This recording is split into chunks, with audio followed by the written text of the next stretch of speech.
presented.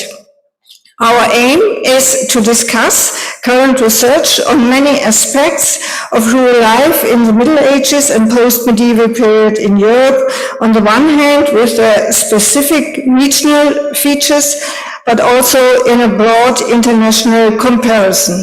Ruralia provides the exchange of current research questions in rural archaeology to strengthen a broad exchange of knowledge in and development of archaeological comparable studies and to make archaeological results available to other disciplines.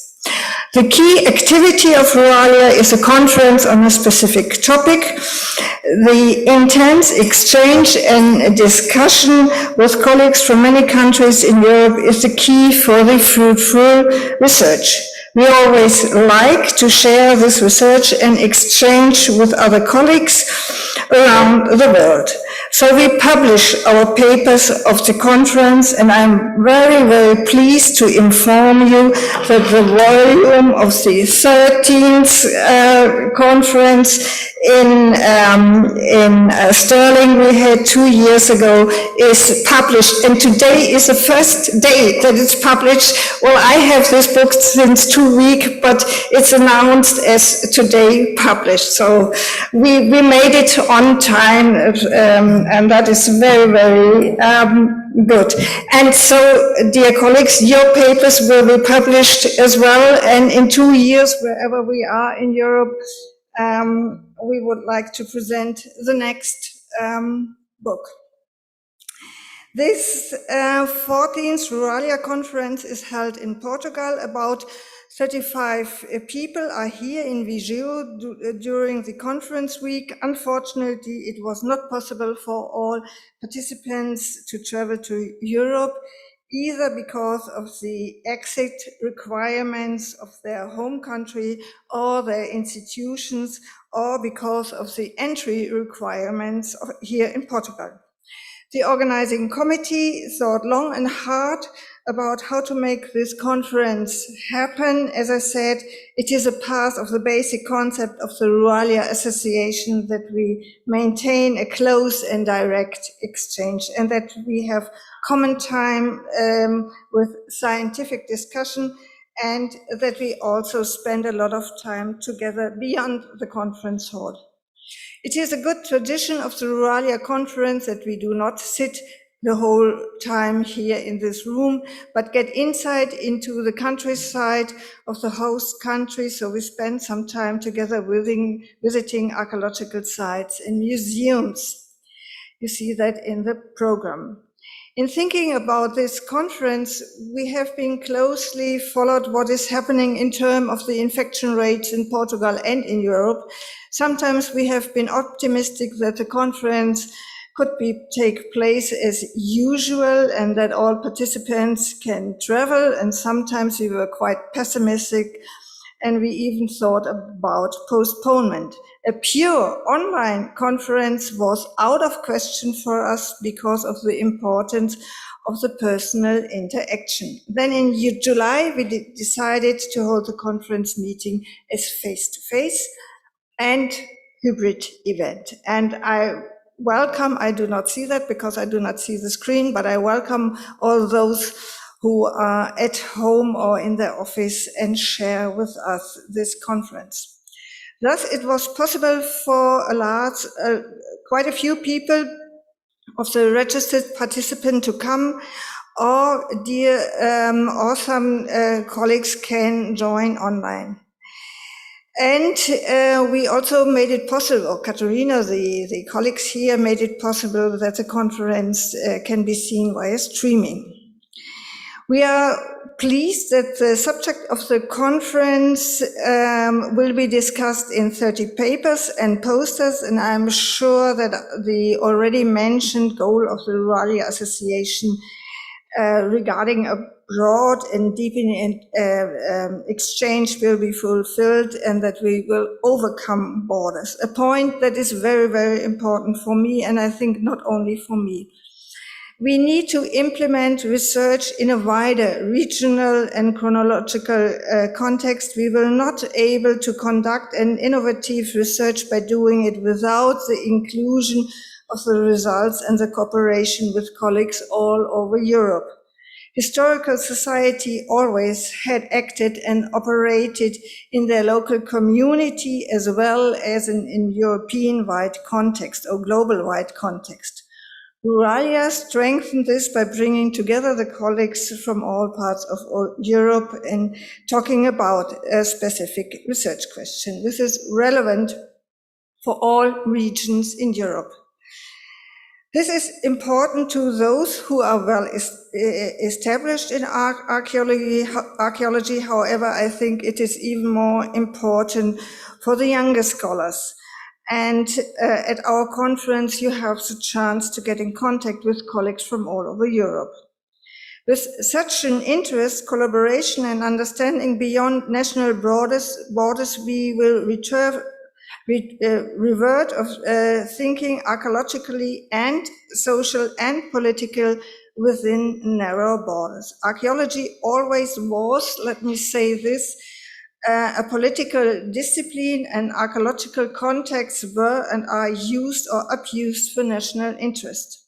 And please admit these two sentences, even today, even in Europe, and it's even worse beyond, though not that far away. In Afghanistan, archaeology and research on the past is now suppressed at all. The Taliban not only have interest in archaeology in the past, they suppress it. Afghan colleagues, among many other peoples in that country, are also massively threatened by persecution. Where we can, we should support them. I know that has nothing to do with Ruralia, but I think that is quite an important point. These are colleagues of us. Ruralia, let me come back. Ruralia stands for an open and cross-border exchange. So we are here in Viseu. We can open up our minds and discuss various aspects of the past. Before I say some words in introduction words regarding our topic, I would like to thank Catarina as national representative of Portugal and head of the organizing committee of this conference. Thank you, Catarina, for all what you have done so far.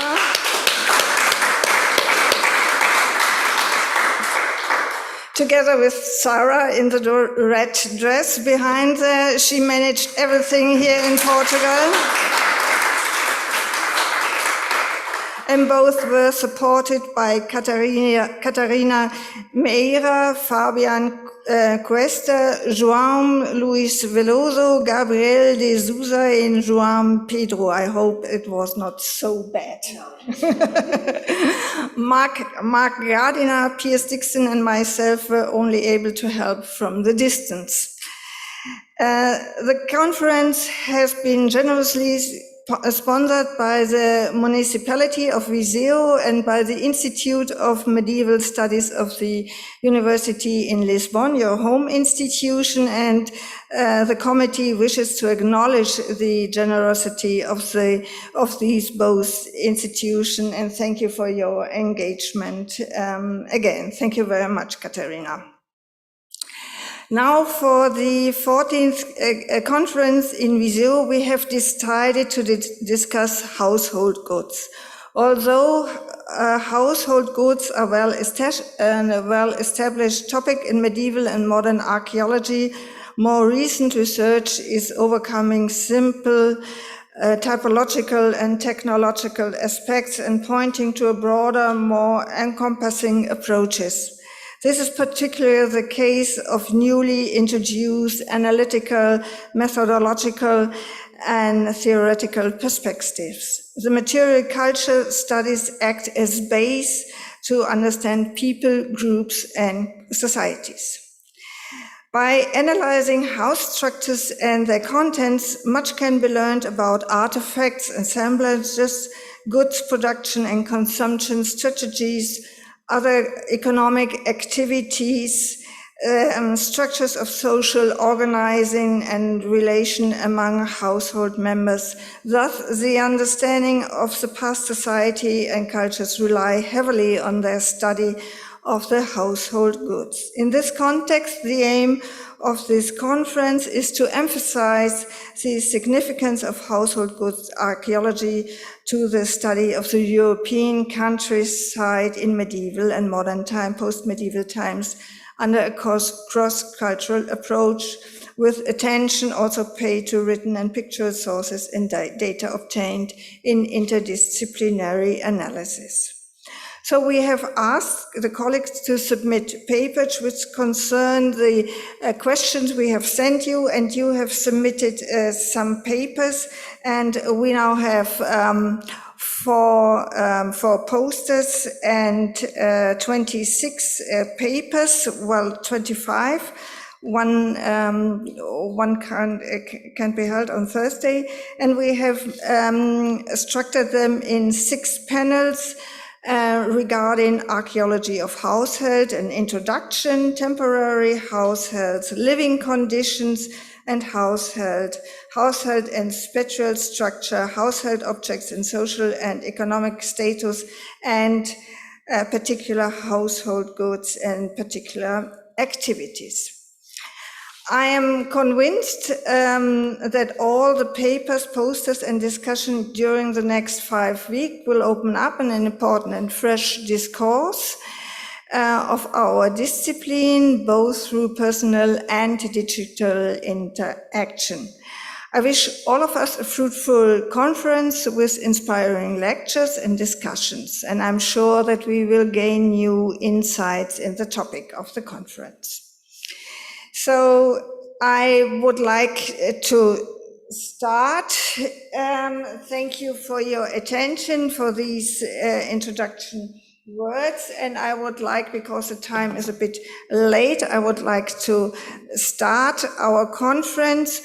And one of the old friends, what I said before, is here now, Bert Groenewoud and Robin van Lanen. They come from the Cultural Heritage Agency of the Netherlands in Amersfoort. And the title is That All There Is? Some Comments on Archaeological Visibility of Household Goods. And I remember, Bert, you sent me your proposal and said, is that what you think? And I said, yes, that it is. And so we start with your lecture.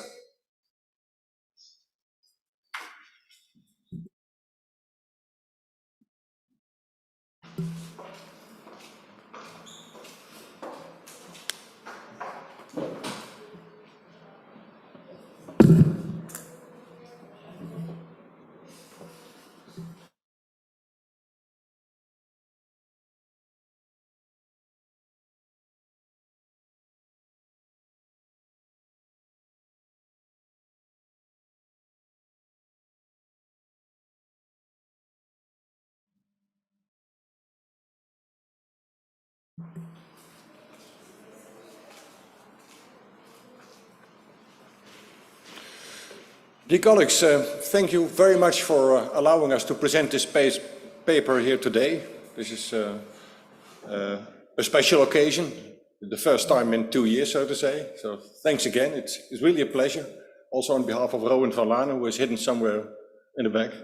The subject, is that all there is? Some reflections on the presence and survival of household goods, because we tend to base our interpretations, our archaeological interpretations, on the things we find, which is quite logical, of course. But that may not be a representative sample of what was once present. So that there is a substantial risk that our interpretation is biased. We will all agree on that. So we will reflect on, but maybe I should say, I will reflect on the 2 things: the problems and pitfalls affecting the interpretation, affecting the assemblages of household goods in archaeological context. And a second subject is more or less an introduction of a paper that will be presented tomorrow about the enormous importance of knowing your household goods. So a household, very simple, the people living in a house and the maintenance of that establishment and of all the goods and furniture found in it. That's a household. But households come in various sizes because houses come in various sizes and shapes. And so you have a house, but this, oh no, I can't look at that picture, but normally the picture is over there, but now it isn't. It's in front of you. All different kinds of contexts in which you can find, in which households live and in which you can find household materials, household goods. We will agree on that too. As Claudia already introduced, the study of material culture has developed through time and under the influence of changing theoretical preferences, you might say. This is where it all started, typology and chronology, which is still important, of course.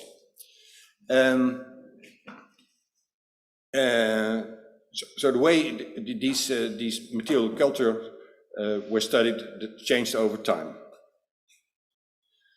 And then, of course, we had Louis Binford, who said that archaeological culture, material culture and household goods should first and for all be seen as evidence of human behavior and adaptation.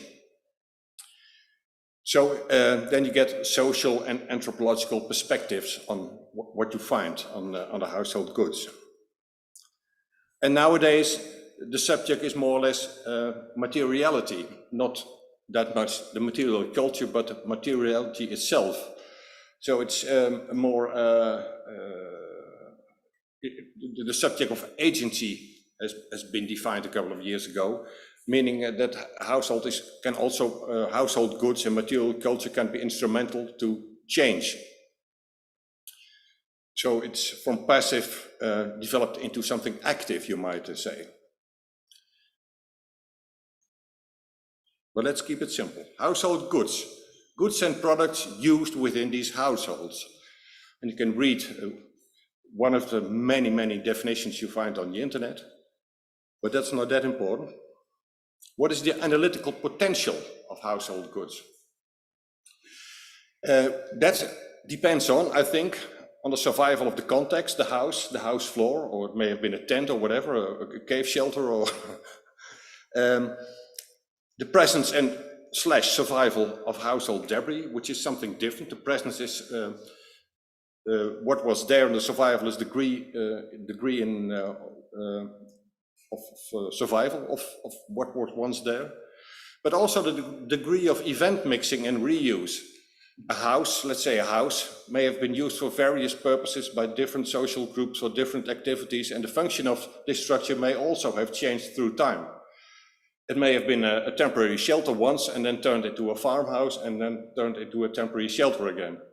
And if you get it piled up, you get a palimpsest of all sorts of activities, accumulations that are very difficult to decipher in terms of function of social space, etc. So, ideal are situations where houses were burnt, of course. There will be a paper on the subject like this I read in the booklet a couple of minutes ago, or where houses have been abandoned for other reasons and have been very well preserved, like the one on the left on a raised mound site in the Netherlands. So these three subjects are very important because they very much influence what you can do with the remains you find, the remains of household goods, and how you can interpret them.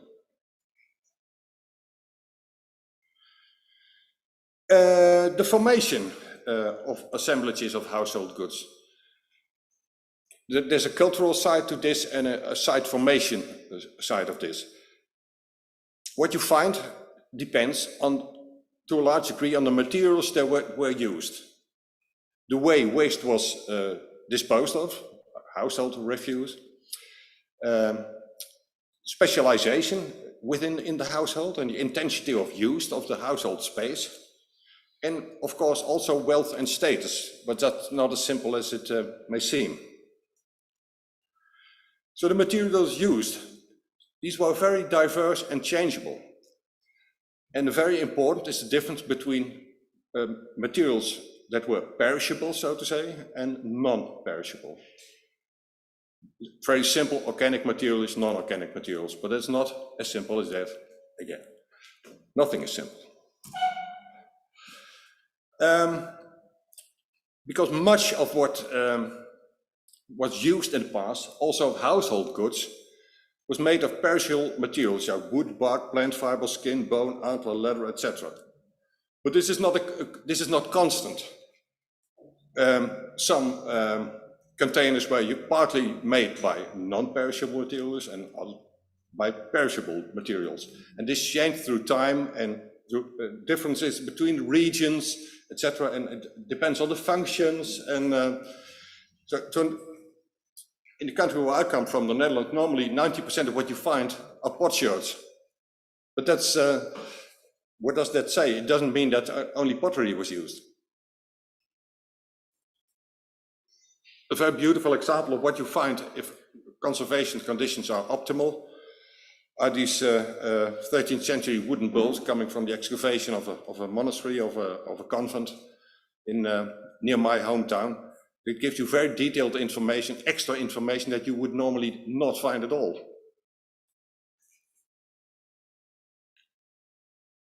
The rest of the information you can read, I guess.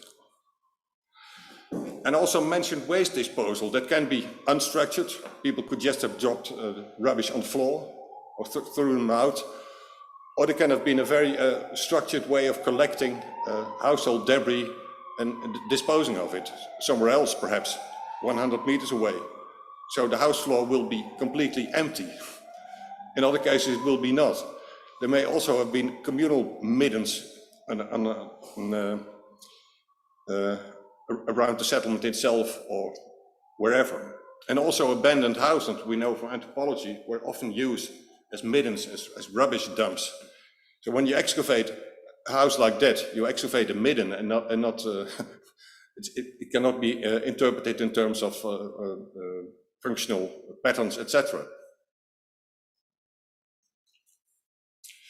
Specialization and intensity of use. Papers addressing this subject will be presented in the coming days, I've seen.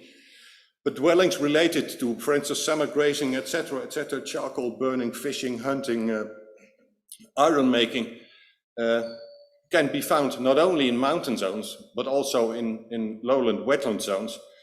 And they are very different, but they have in common that what you find usually points to special activity not only, but you only usually find very few finds.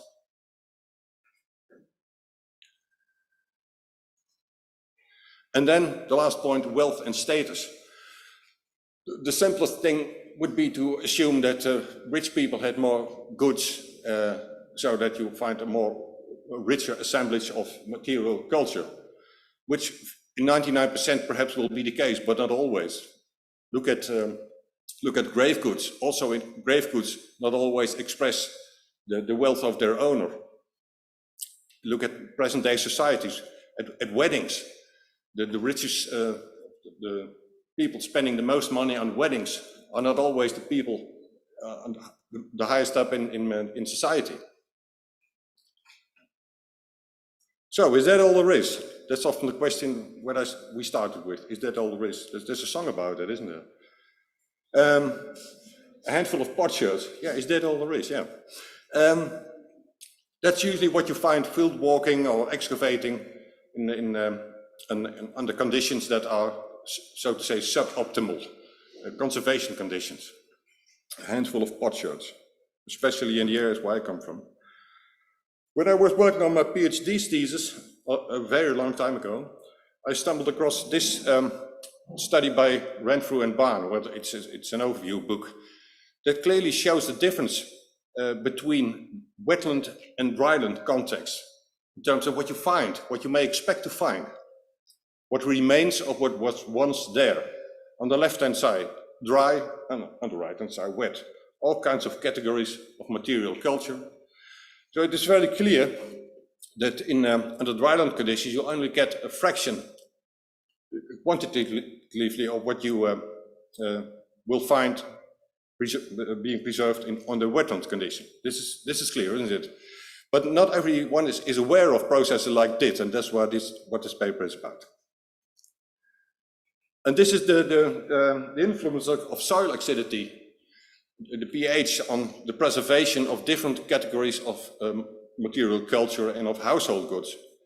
And I've highlighted in blue two categories: leather, the top one, that will usually be very well preserved under acid soil conditions, and the bone will usually, materials made of bone will usually be very well preserved under alkaline soil conditions, but not the other way around.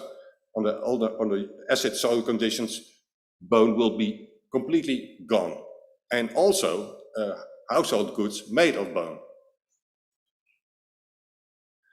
So I did a little test, finding out how much quantitatively is preserved in wetland contexts, with so-called optimal conservation conditions, which of course is also depend on the soil acidity, as I've said before.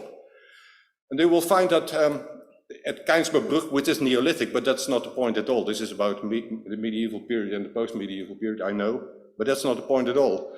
But you find that 97% of the debris, of the Anthropogene debris you find, that's a bit more than household goods, but anyway, consists of organic materials, meaning that if the conservation conditions deteriorate, you are left with 3%. But this varies enormously, as you see. And it depends on the original composition of find assemblages, of course, that varies, as I've said before. Finds in the broader sense may have been collected or reported selectively. You also get that too. And conditions may not have been permanently optimal at all. So it also depends on the conservation history in a long-term perspective of the site. Conservation is not constant.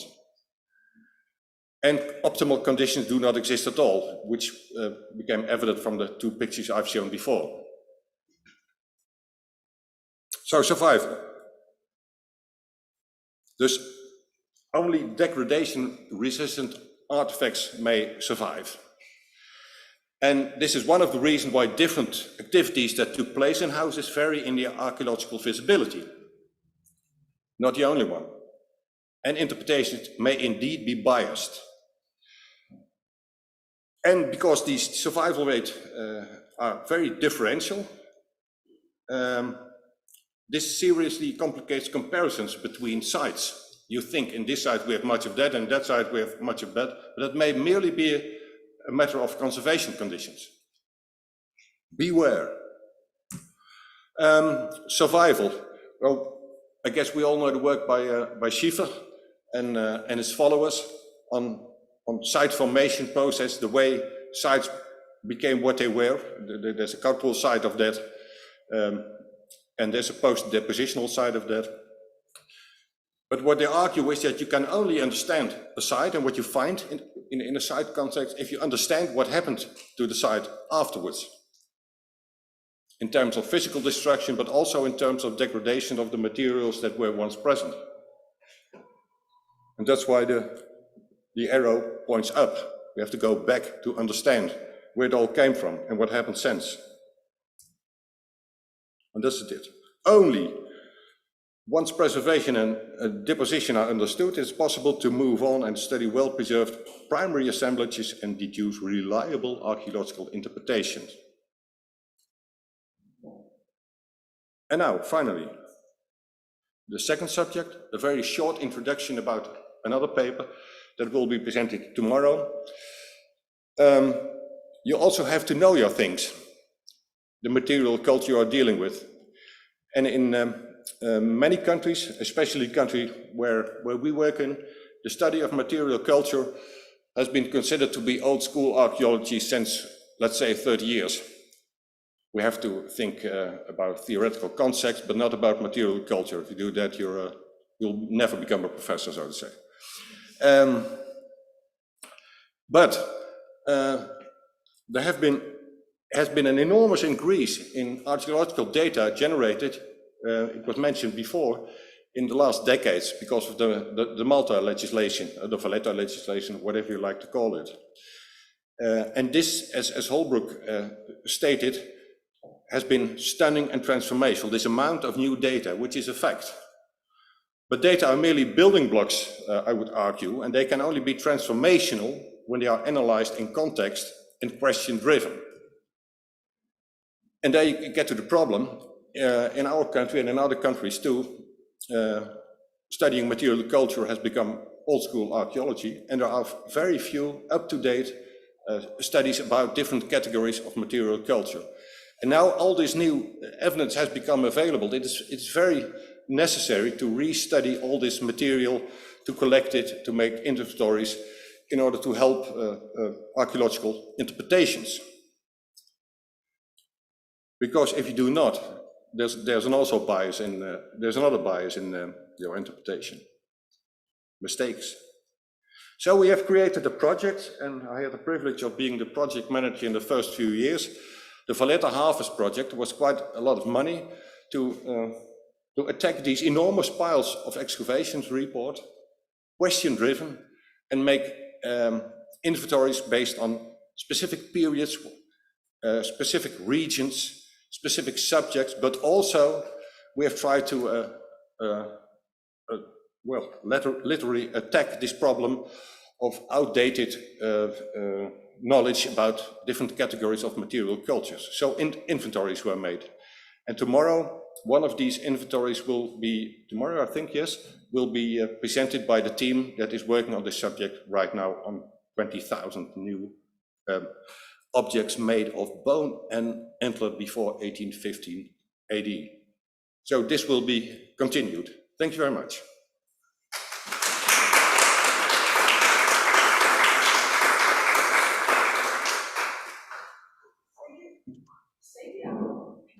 It was a pleasure, yes.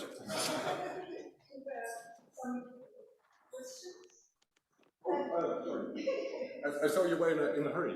No, we are not in a hurry. So if there's some question, and I think you have addressed several very important. Oh, yeah.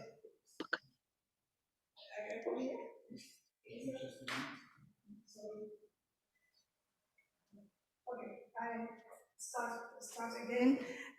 Thank you very much for that very important lecture, and we did it. Yes, it was the first lecture for us that we start with this lecture, the conference. I think because it's so important to address these points you have addressed, and in the title, or to ask the other way around, what is missing? Yeah? You could ask also what is missing. Yes. Yes.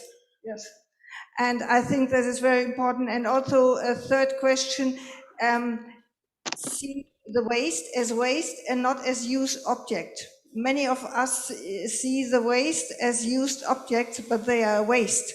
They are thrown away, they are out of worth and so on. And I think these we have also to consider in mind. Yeah.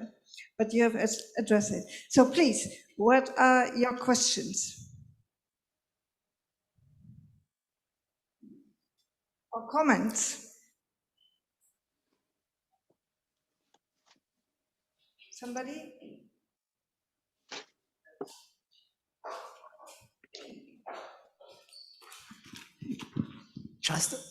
It's just a comment, and it's just a comment that we will probably have deeper insights in later papers. So all these formation processes, they have a lot of more aspects than you addressed, and I guess we will see a lot of these factors in the following papers. So I think it's always worth to go back to this formation processes, which is a concept from the 1970s. But nevertheless, I think it's very important to have this in mind and to take this as a starting point. And we could even think about the opposite direction. You had a graphic with 2 arrows from the formation, and I didn't remember how you declared it. But it's always important also to see our interpretation, the ways of our interpretation. It's the opposite way. And I think we will have a lot of examples making these ideas a little bit deeper. Thank you, Rainer. Thank you. Yeah. Yes. Well, one of the reasons why I address this subject is because it's much more common among prehistoric archaeologists to think about these things, because they have so very little, than among medieval archaeologists. Yes. This may be a mistake by me. But, and we have a lot of interesting examples where we can check this one. Oh yes, you can, yeah. And yes, in medieval and post-medieval times, we have also written sources and pictorial sources, and we think we have a lot of information, but that's not true always. Thank you. I don't know if I'm talking about the same scheme that Reimer was talking about, but in one of the scheme about Schiffer formation processes, there were the passage between the behavioral context to the discard one, no? As the context which inform us about the wasting and also about the living of the household. But I don't know, it's a thinking, it's a thought I'm making also regarding my paper, which I will present later. The discard context is a sort of a snapshot, as the ones you've shown us, of the last phase of living in that household. There is a risk of over-interpreting this. Have you thought about this? And as it was the whole life of the household, the context is a sort of snapshot of the very last context happening in the household, but maybe the risk exists of interpreting it as the century-long context. Is a temporary thought. Thank you. Yeah, you are talking about a specific kind of discard that is connected to the life history of the house, the ritual connected to abandonment of a house. That's your point, isn't it? So I'm very looking forward to your paper on addressing this subject.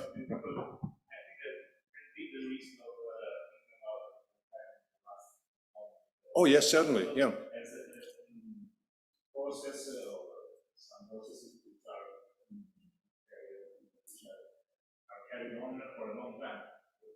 Have you thought about some instruments to detect these differences? I'll come back to the subject too.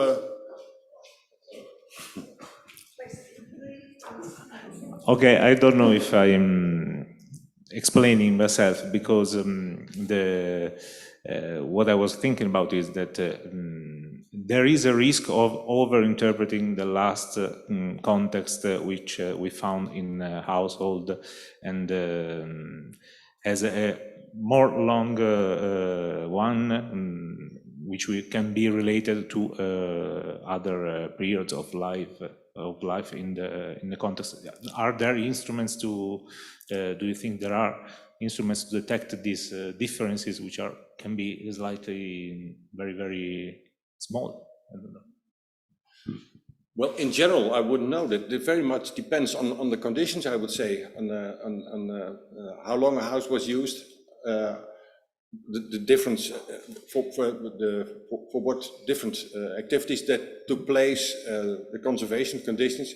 In general, that would be different to answer this question, I think. But you said that in the house, the different levels are like a final test, so you have them. In that case, it's a stratigraphy. You may be hopeful, yes.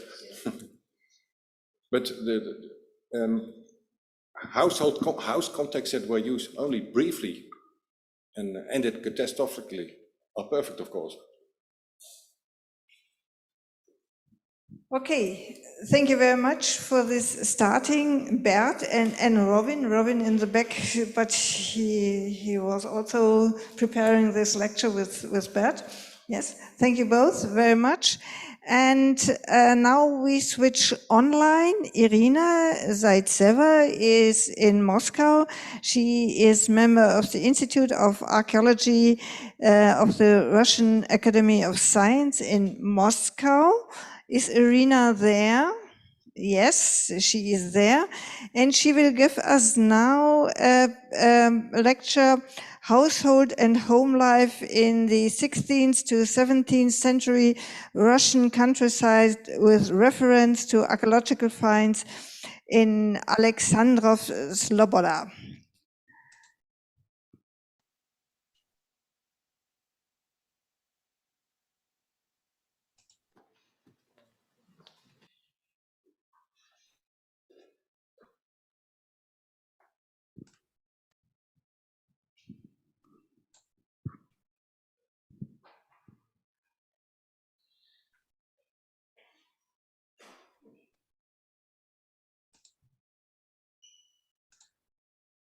Can't hear her. Irina, can you switch your microphone on, please? We can't hear you, and start again, please.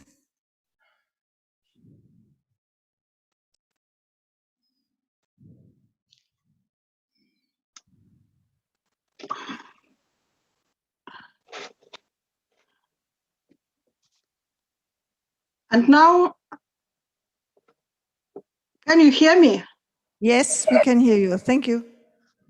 From the beginning. Sloboda was the designation of a settlement where people who were not connected with agriculture lived. They were craftsmen of various professions. These people could have been providers of the royal court and had certain tax breaks. Alexandre Sloboda is located 100 kilometers northeast from Moscow. The time of the settlement's appearance here has not yet been determined. Alexandre Sloboda was the countryside residence of even the terrible father, Tsar Vasily III, in the first third of 16th century. The settlement became famous during the time of Ivan the Terrible. In 1565-1581, he lived here permanently. Sloboda became the capital of the Russian state for a while.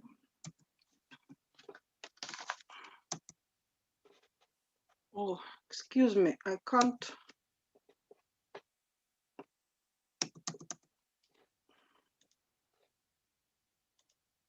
Oh, here. The best architects created a beautiful architectural ensemble from which some elements have been preserved. Written sources report that on the opposite bank of the river, there were dense forests in which the royal menagerie was arranged. The royal hunt was held here. In the past years, archaeological studies on the opposite bank of the river revealed a strongly mixed cultural layers with rare individual finds and ceramics of the 16th and 17th centuries. The rescue excavation of the last year were carried out on an area of about 1,600 square meters. On a square of about 800 square meters, we discovered a zone with a well-preserved wet cultural layer. In the layer, the remains of log cabins and paving of the 16th, early 18th centuries are well preserved, as well as numerous household items that characterize the daily life of the inhabitants of the village. We managed to trace at least 3 construction levels and 6 repairs of wooden decking. Wooden dwelling houses of the 16th century were small in size, 2.4 to 2.7 meters and 2.9 to 2.9 meters. The houses of the 17th century, early 18th centuries had dimensions of 6 to 6 meters. Between the houses, there was a street paving made of logs laid close together. The height of the paving was 4 or 5 meters. During the field work, a big collection of individual finds from various materials, more than 1,000 objects and numerous fragments of ceramic vessels were gathered. It allows us to imagine a daily life and activities of the inhabitants of a Russian village in the 16th, 17th centuries. The excavation had collected a large number of household items that help reconstructing the habitat of medieval man. I want to apologize right away. The report will use the names of various finds. I translated them into English using an automatic translator, so there may be different options. Since the 10th century, many iron locks and keys have traditionally been found on Russian rural monuments. Anastasia Fedorina's report will be dedicated specifically to this topic. Alexandrov is not exception. We found 11 iron padlocks and 12 keys. Most of the locks were found almost whole. On this slide, you can see the types of keys found in Alexandrov. I am still surprised by such an abundance of large-sized keys and locks on our rural settlements. Let's open the lock and enter the house. The houses had mica windows. A splinter was used for lighting. It was attached in special holders. The center of the dwelling house was a square clay stove mounted on driving piles. Some of the stoves were decorated with tiles. The slide shows tiles from the second half of the 16th, 17th centuries. It was a very expensive pleasure in those days. We found a variety of kitchen utensils. In addition to pottery of various shapes, these are an oven fork, a cutting board, a wall, a spoon, a bread stove. They were made by wood. Many knives of various sizes and shapes were found. Along with the common pottery, expensive imported table vessels were available to the dwellers. For example, dishes made of Turkish faience. The city of Iznik has been the main center of the production of Turkish faience since the end of the 15th century. In Russia, such imports are known in Moscow and in other cities, Kolomna, Ryazan, Dmitrov. A fragment of a 16th century German beer mug made of stone mass has been discovered. Due to its strength and very low porosity, ceramics made of stone mass made it possible to establish a wide trade with these dishes throughout Europe. Researchers note the spread of such ceramic in all major northern European cities, including the Russian Novgorod, Pskov, Tver, and Moscow. Along with ceramics, there were glass wine bottles of European production on the table of the local dwellers. The house was a place of women's needlework. This is evidenced by two wooden spindles, a thimble, fragments of fabrics, a knitted sock and meat. 4 fragments of glass objects were found, which are interpreted as ironing devices. Similar items were found in Moscow and Shuya. They date back to the 17th century. The inhabitants were engaged in everyday household duties. They wove best shoes, cultivated vegetable gardens, were grinding the flour, washed laundry. Several wooden lids from barrels were collected. One has the name Peter engraved on it. The finds show that the inhabitants of the village conducted a complex economy. They were engaged in agriculture, trade, metalworking. Fragments of a sickle and a mower, a tooth from a rake were found. For metalworking, files, chisels, punches were used. The inhabitants of the area also participated in trading operations. A hook from the scales, a wooden counting tag, and a large number of coins were found. The earliest coins date back to the second third of the 16th century. In the lace of the 16th century, the remains of non-ferrous metalworking are collected. 2 stone casting mouths for buttons, a gate valve with cut castings, metal fragments, defective button castings. One of the mouths is very unusual. It is decorated with engraving drawings on 4 sides. Many finds are related to fishing. bark floats, sinkers for nets, hooks. The discovered bones indicate that the fish reached large sizes. At the same time, items of weapons and riders' equipment are collected. The fragments of chain armor, the arrowhead, the horse bits and stirrup, the gun of screwdriver flint. An interesting find is a matchlock from an arquebus. On the slide, you can see the 16th century arquebus with a matchlock. Next to it are the simplest arquebuses of the second half of the 15th century, set in motion by the direct action of the muscular force of a shooter on them. There was also a place for entertainment in people's everyday life. We found bone checkers, dice with lead cores, round-shaped tokens carved from vessels. Clay toys are numerous: bears, horses, birds' whistles. Several rattle balls with glaze of different colors were found. A unique find is a fragment of a wind musical instrument, bagpipe. This is the second archaeological find of medieval bagpipe in Russia. The first one was made in Staraya Russa and dated to 14th-15th centuries. A lot of items were necessary for a medieval person. During the field work, a large collection of clothing and jewelry details was obtained. Among them are bone combs, leather mittens, fur clothing with wooden buttons, covers made of expensive red cloth of European production.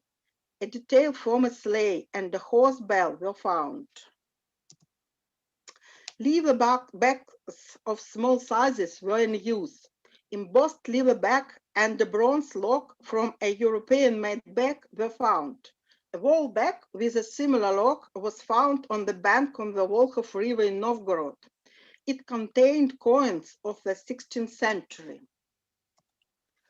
Objects of a personal devotion, 12 pectoral crosses made of alloys based on copper and tin, the reliquary cross plate, and 2 medallions were found. The earliest cross with a scene of Nikita beating a demon belongs to the second half of the 15th, the first half of the 16th century. Numerous are buttons of various types, finger rings, crystal and amber beads. 2 earrings were found.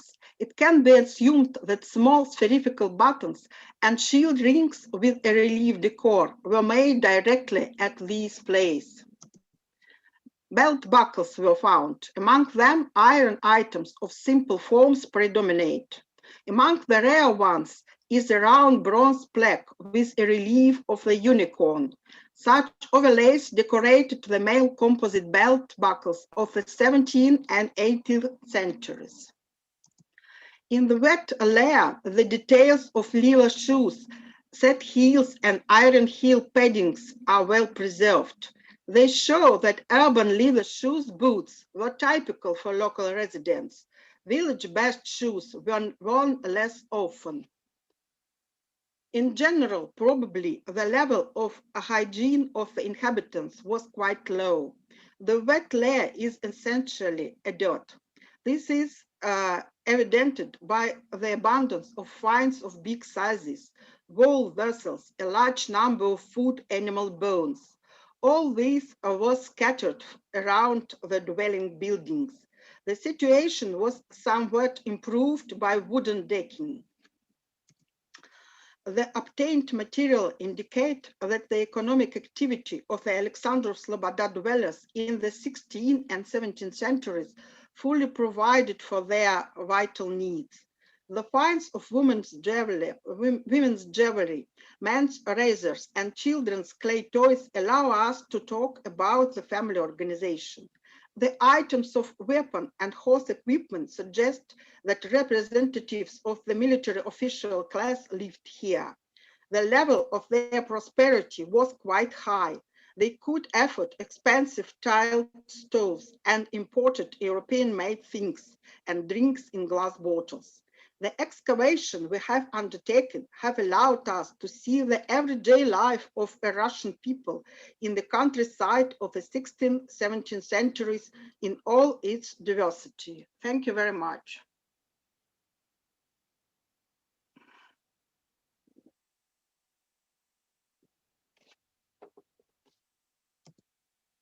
To Irina for this very interesting talk, a very astonishing site, and with lots of material, what can be possible, yes, at such a site. So questions and comments to Irina, please. Mark.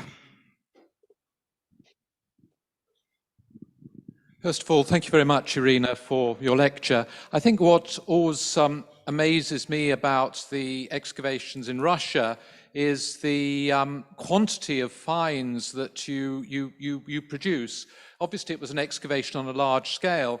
I think the question, and this goes back to the first lecture and the comments after the first lecture, is why were so much material thrown away, and why was it being disposed of in the way it was being disposed of? You rather described it as being just scattered around the house. Was there no systematic way of disposing of this waste? A lot of the waste, after all, was recyclable. The metal would have been recyclable, but they seem to have been quite happy about throwing it away.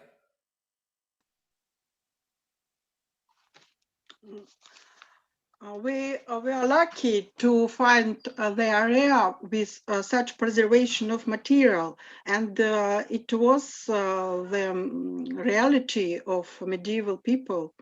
I think so.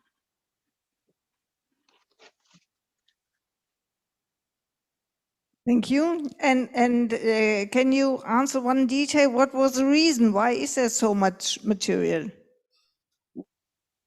I haven't heard. Why is there so much material? Why isn't it reused or melted again and made new objects? We don't know.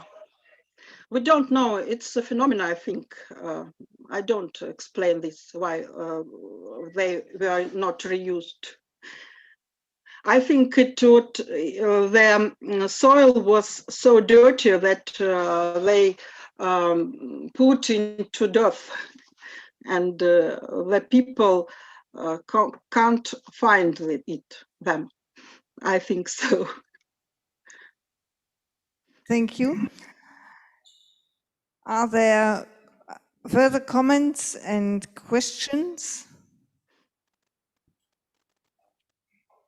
Mette?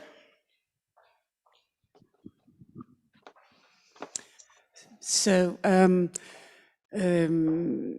you said, if I understood correctly, that most of the objects, they were actually outside the houses.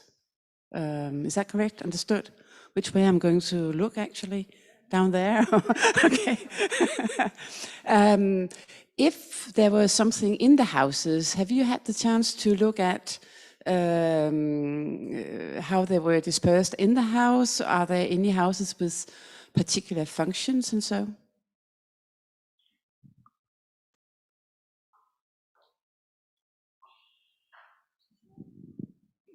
Can she hear us?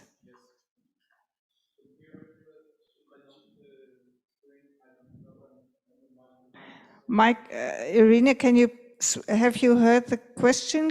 Can you switch on your microphone again?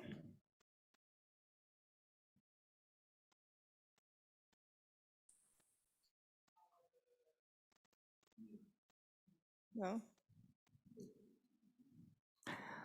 Okay, but this is a question maybe we can keep us in mind and discuss it later on again. So again, thank you very much, Irina, for that very impressive lecture. Now, sadly, I have to say that Pavel Vereshka can't give his lecture on household goods in the Bohemian villages during the 30 Years' War, and that was what Bert was thinking about, the testimony of burned farmsteads. I'm very sorry about that, but Alessandro is here. Alessandro Panetta from the University of Genova, the Dipartimento di Antiquità, and his lecture is about goods and waste, the social context of refuse disposals during the late Middle Ages in Sardinia.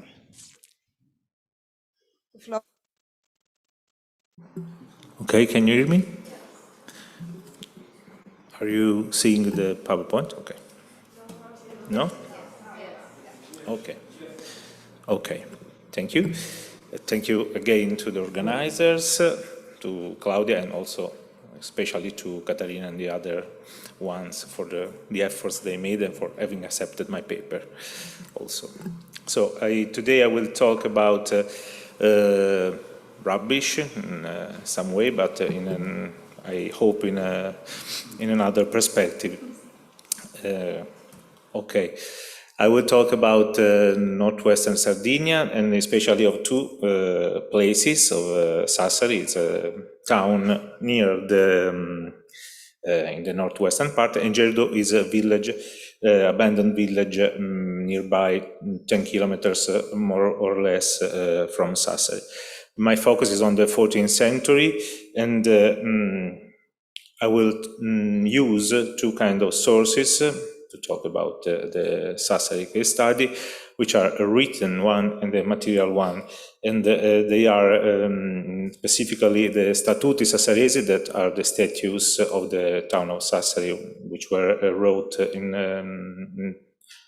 1316, and the archaeological findings of the urban archaeological excavation, which were made in the last 20 years in the town of Sassari. I will try to use it in a historical archaeological perspective, so counting on the fact that they were produced and they were used and they were thought and they were so in the same context by the same people at the same time, so they are not to be used as a separate sources, but we have to try to find information, find complementary information in them, because of the fact that they are relating to the very same context, even if there are some different kind of information that we can put by these documents, because of the particular archaeological source condition. Mostly we can take information about places or objects. I put an asterisk and I will explain you now why, while on the written source we can detect more information, but we have to avoid the risk of a positive perspective about them, or considering what is written in the written source as it was the truth. I put an asterisk on the objects word because there is some sensation.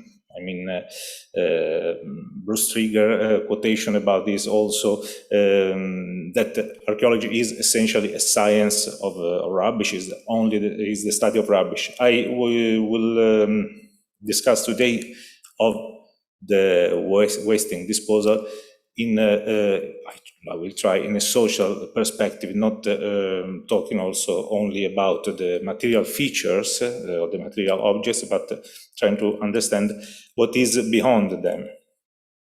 So in the final part of my presentation, I will try a comparison between what emerged from the Sassari context and the contemporary one of Geridu, which is, as I was saying, a medieval village, which was deserted between the 14th and 15th century, more or less well in the same time when Sassari was grown as a municipality.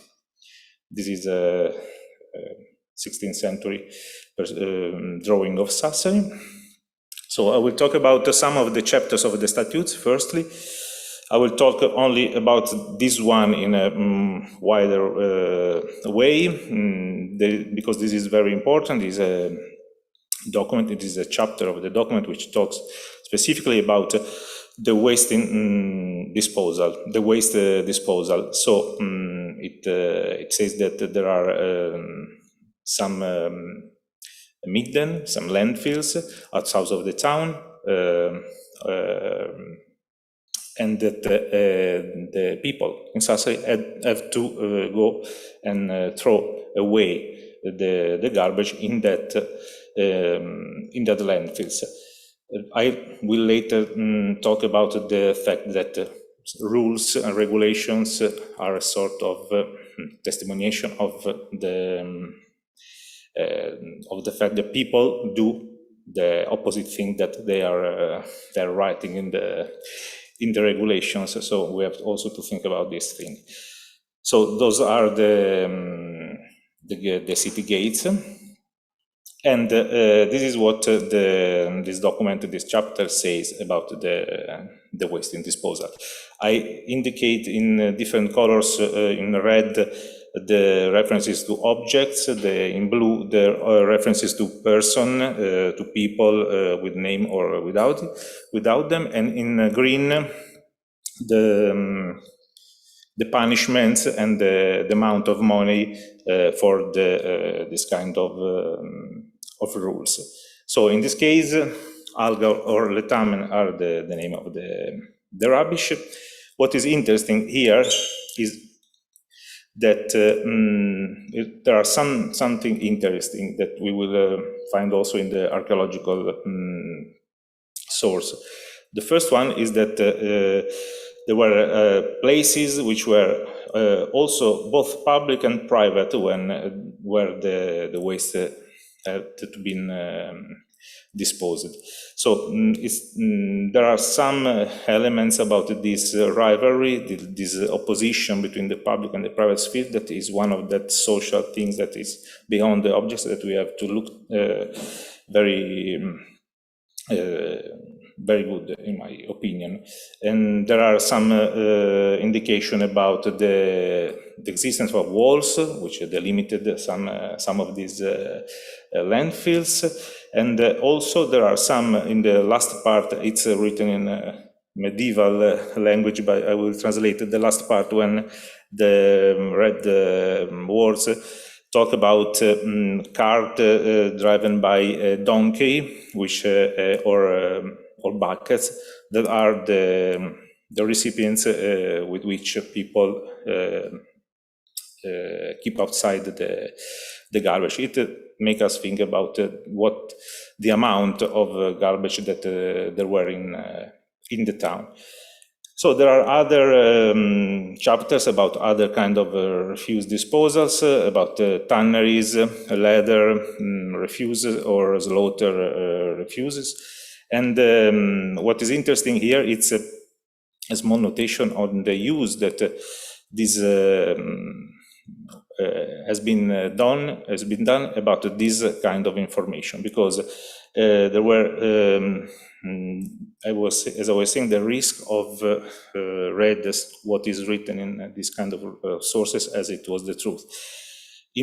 Starting from the 19th century, some historians from Sassari try to use this kind of information about the presence of tanneries or leather to claim a sort of revenge, a sort of claim of dignity against the other communes of Italy, of claiming the dignity of Sassari town, or considering that there were some important activities to give importance to the town because of the fact they were cited in this document.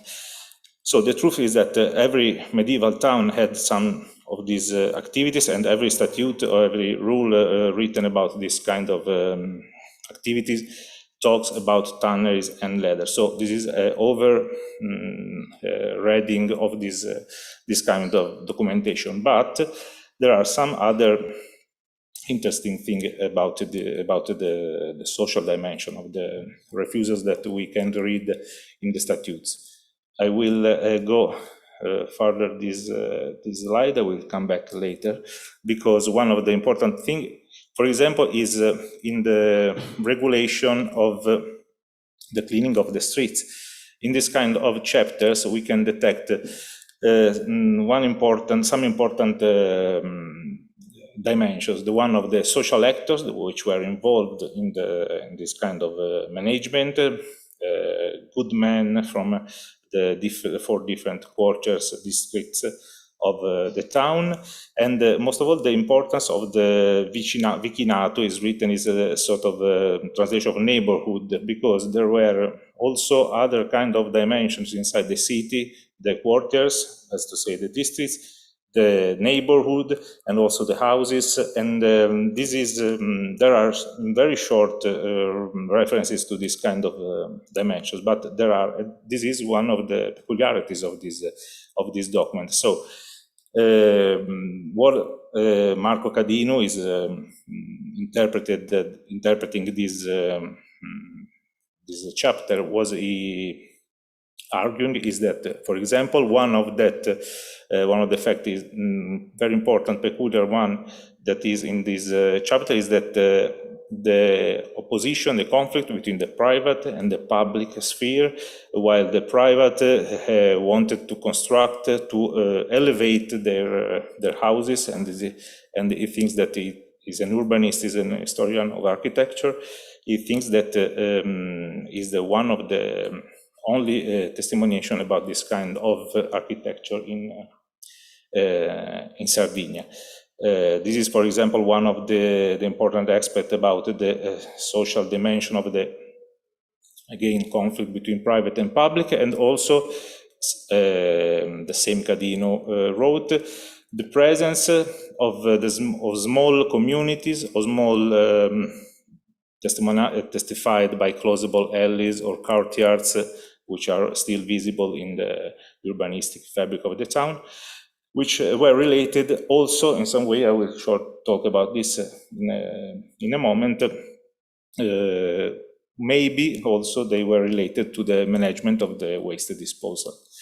So, starting to talk about the archaeological features, I don't know how many times, maybe 10 minutes. Okay, the archaeological features about the very same argument. Those are the sites that were excavated in this town. Those are the kind of refuse disposal that we have detected. So different kind, from food waste, from food processing, like the slaughter remains, or the resulting of the consumption of food, such as fruits, seeds, and so on. Artifacts related to the household, like pots, plates, and so on. You can read them. And also from production and commercial activities, like the one we were talking about before, like for leather processing. And so now we know that some leather processing refusal activities were found in the town, according to the chronology of the 15th century. But the statutes were in use also for 2 centuries after the 14th. So they were still in use, and we have one example of some activity that were not regulated by the statutes. Market waste, or again human and animal excrements, or carcasses of animals. I will talk about in a second. These are some of the remains we found. So we have very, very few metal objects. As you know, recycling metal and glass was very diffused in medieval towns, and not only in towns, also in rural areas. Also in wells, which have the conditions suitable for the conservation, we have some wooden artifacts, some bowls and dishes, like the ones Bert showed us before, or wooden show hill, which testify also about the household keeping. from other kind of findings like such as carpological, which testify food consumption, or the typical assemblage from archaeological contexts, as you can see in the lower part of the screen, with pottery of bowls and so on. And in the left part, there are two photographs about one of the contexts I would want to talk about briefly, because talking about communities, little spaces in the town, we can detect also in the archaeological context some features that relate to the use made by a small community. What I want to say is that in Santa Maria di Bethlehem, which is a monastery of the Franciscan order, we have detected a great amount of fragments of eggs, or fragments of fish, and respect to the meat ones that have that can testimony the presence of a diet associated to this community, which is small, which used a cistern, which was not more cistern for the water, but was used for disposal, as we will see in other contexts. And so, small part of the town, small communities, and personal, if you can say that, midden places. On the right side, we have another context of a social group that we can interpret as this, because in Via Satta there were a well, which we have found some carpological findings about many kinds of fruits, different from other contexts in the town, and that can be related. Also, these wells were in a place which was delimited by some walls, and so it could be related to a noble family, to a high status family, which had a diet very different from the other one we can detect in the archaeological finding in the house, with a very, very big presence of fruits and other particular foods. Those were the features, the objects that we are relating to the waste disposal in archaeology. But there are also places. Well, what kind of places? We have two kinds, essentially: pits, like in many archaeological excavations, and wells or cistern, silos, which were used in a previous life as a container for food, for liquid or arid ones, and at a certain time in the 14th century were defunctionalized and reutilized as waste disposal midden.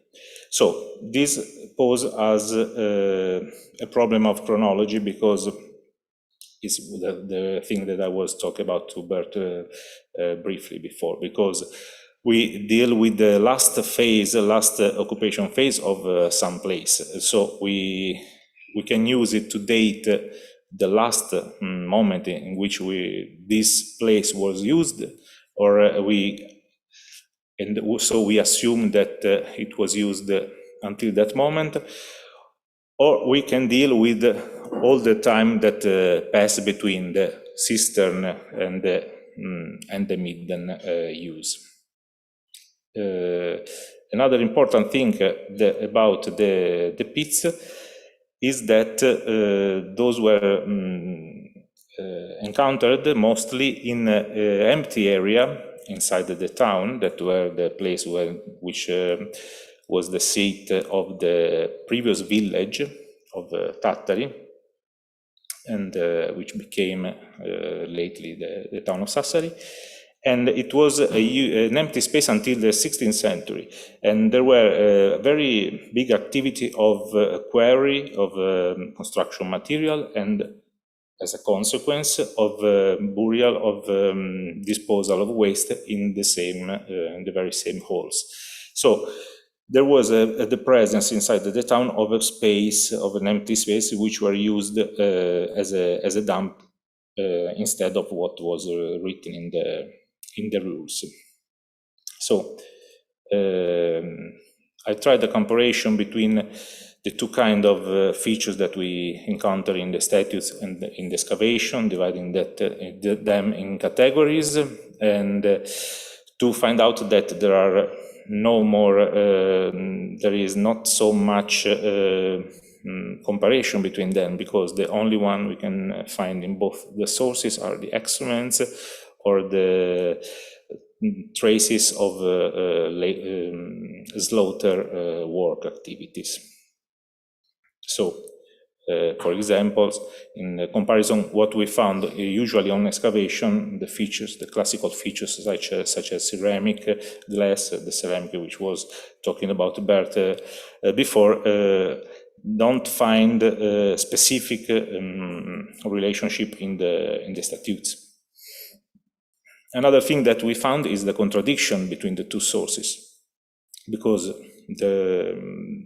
we have to reason about what I was saying before, that the rules are made to avoid some behavior from people which is supposed to be normal, because it's the reason why the rules were written. So there is always this conflict between the public and the private sphere. So we have detected some little documentation about this opposition to the rules, as in the case of, on the right side, Largo Pazzola, where we found leather production remainings, such as corn, which conserve traces of the work related to the leather activities production, and also dumps outside on the ditch. On the left side, you see the place in which we excavated an illegal, we can say that, dump outside of the town in the ditch, which go down. But there are other ones, the excrements we have found in the well of Viasata, documented by the presence of seeds of fruits such as figs or other ones, which I don't remember actually,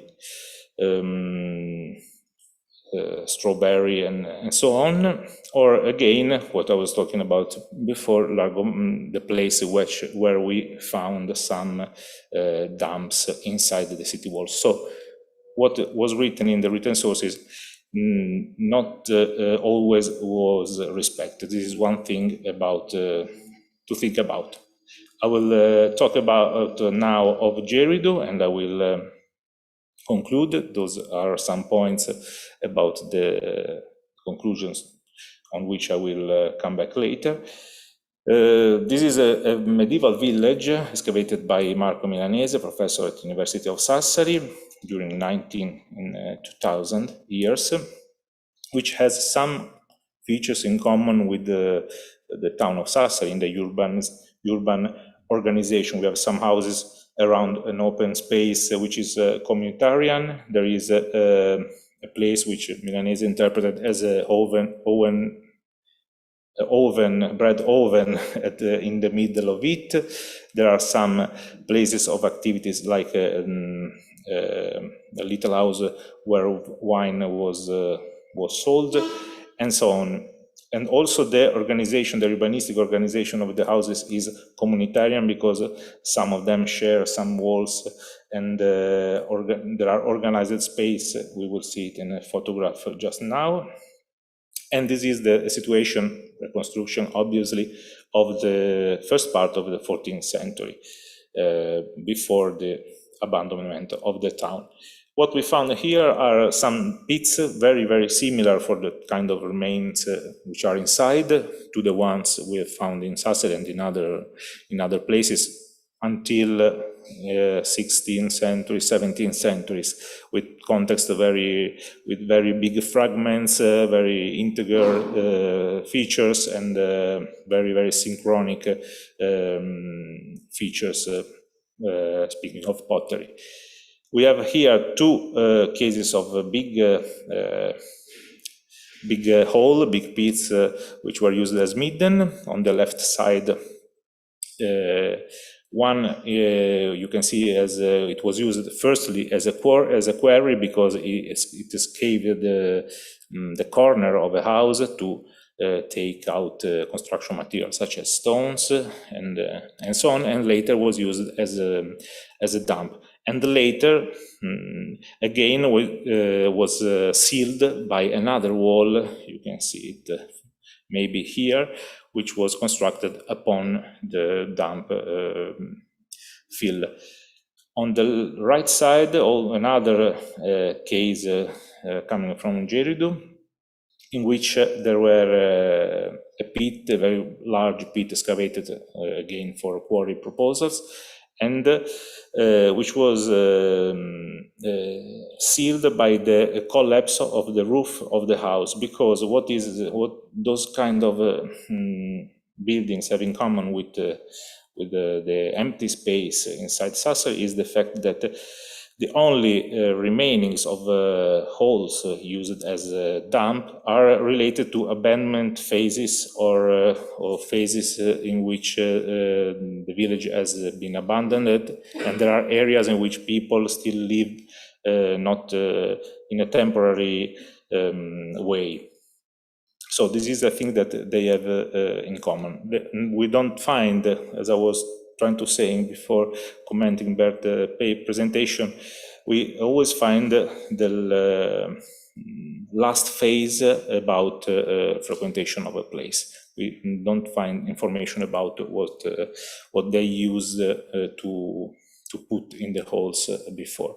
Another thing, the last one, I will show you is the presence of, as I was talking about before, the little alleys in between different buildings which were built in this way and used again as a small dump because people from different houses used it as at the same time perhaps as a dump. And very last slide, another example of the frequentation of this kind of context of abandoned village, not completely abandoned, is in this documentation of tiles which were which are storage to be used as a construction materials, but never have been taken on to be used, and a photograph of contemporary use. So this is my last slide. Very briefly, those are the some of the key points which I would like to highlight. The presence of hierarchy in waste disposal management with different social actors which are present in written documentation, the presence of small communities or small neighborhood social groups which can be detected by the written sources and maybe by the archaeological one, the private-public negotiation and conflict which just which is visible in both kind of sources, and the presence maybe of transient places in which waste were placed before to be thrown in the landfills outside of the town. So also the presence of empty rural space inside the town, and first of all, the methodological aspect of confrontation, comparison, and opposition between historical and archaeological sources. Thank you.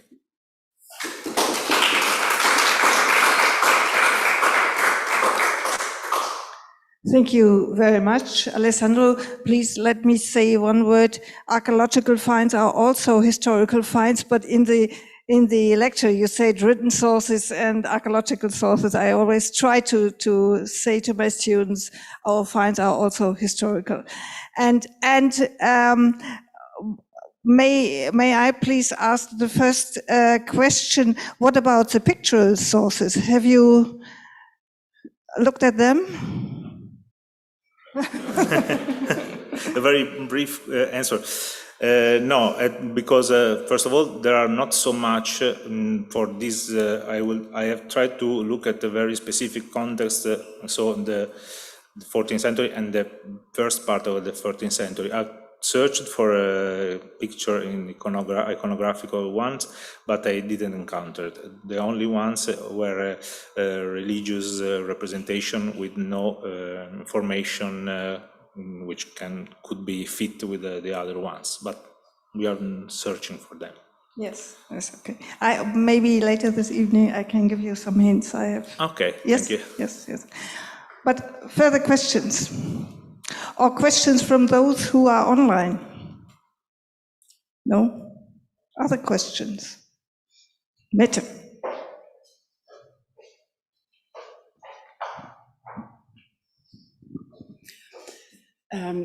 Isn't it so that waste in late medieval cities, they are a problem, and waste in medieval rural settlement is an asset because yes. you want to use the waste Yes. for manuring the fields and so.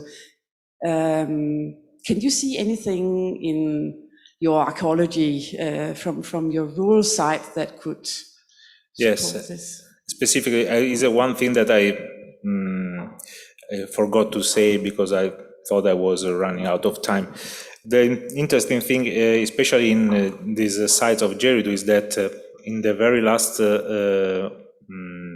occupation phase we have documented, there is this kind of abandonment of all the activities which were related to the reuse of garbage in the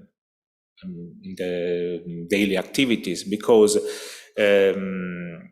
there were in one of the buildings, for example, a very big layer of ash, and which we suppose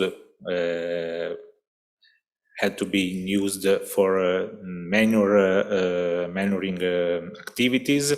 In other ones, we had faced with some remainings upon oven, which we also interpreted as the abandonment of a practice of an activity of store the pottery and also remainings from the cooking, remainings from such as ashes, and to use them as a manure again. So there are some of these features which have been used for manuring, which are not be used anymore and abandoned, such as also glasses and metal features, objects, which are in the very same context,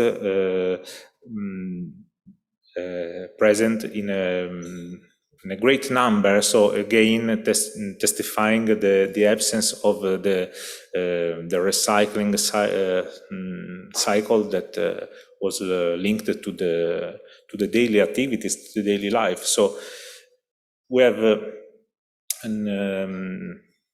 indirectly information about the use of all of these things in manual or other activities, because we found them where there are abandoned floors or abandoned buildings.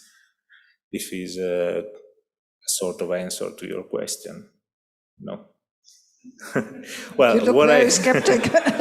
The kind of refusal we found is this. So what we haven't found, maybe for sure was used for other activities, but this was based on what we have found. So maybe the barley we found in the you are seeing yes, okay, yes. in the right photograph, the very last layer under the collapsing of roof was a layer of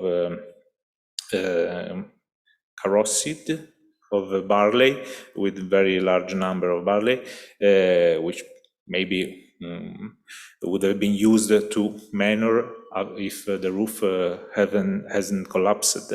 So sometimes we found some spot findings, and what we don't find, maybe what's used. Thank you very much.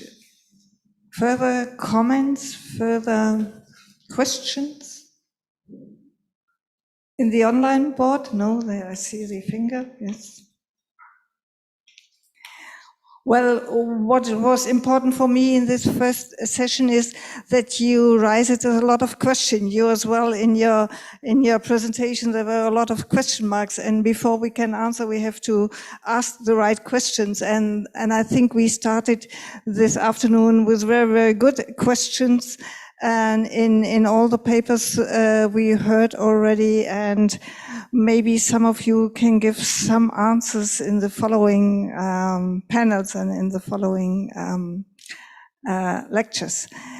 So this was now, thank you very much, Alessandro. Yes, this was now the last lecture in this afternoon, and Katerina is just coming on time. And because it was a question whether we can take the walk around or we cannot take a walk around, and Katerina, it's yours.